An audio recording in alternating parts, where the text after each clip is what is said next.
Ibinunyag ngayon ng Senadong umano'y pagkakaroon ng sindikatong kumukontrol sa pag-award ng kontrata para sa pagmamantine ng Metro Rail Transit o MRT-3 at sa hearing ng Senate Committee on Public Services na pinamumunuan ni Senator Grace Poe, tinukoy ang umano'y utak na tinatawag na secret mafia na may kinalaman sa madalas na berya ng biyahe ng MRT. Ria Fernandez sa detalye. Tila kontrolado ng isang secret mafia ang pag-award ng kontrata para sa maintenance ng Metro Rail Transit o MRT-3.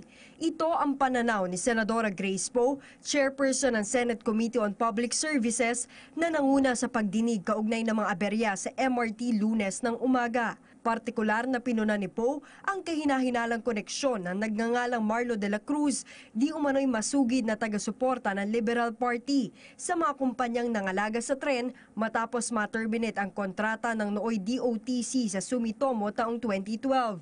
PH Trams that actually won the contract was newly incorporated.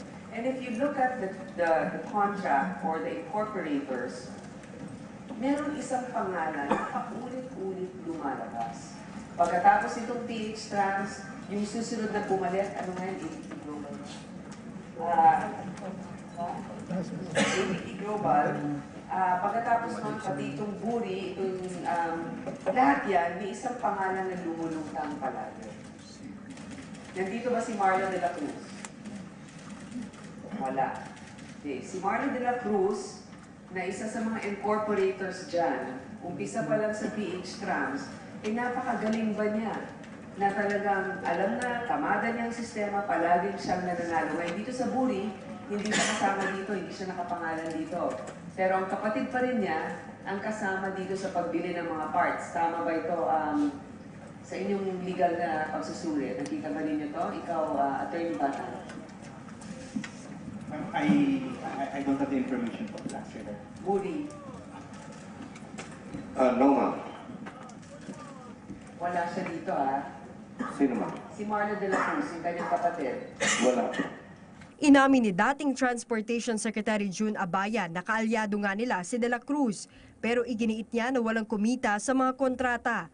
Ginagarantihan ako sa inyo na walang kong nakinabang dito, walang kalokohan ito, above board lahat. At malinaw ang konsensya namin, kaya kong sagutin namin Panginoon na kaya kong ginawa namin ng maayos ito. Ipinasasabpina ng Senado si De La Cruz para dumalo sa susunod na pagdinig sa Mayo 23, habang tinitingnan kung kailangan ding sumipot si dating DILG Secretary Mar Rojas na namuno sa DOTC bago pumasok sa ahensya si Abaya taong 2012. I'm convinced that during his time, they dropped the ball. And I also am convinced that Secretary Abaya should not have allowed it to continue or persist during his time. Para sa PTV News, Ria Fernandez.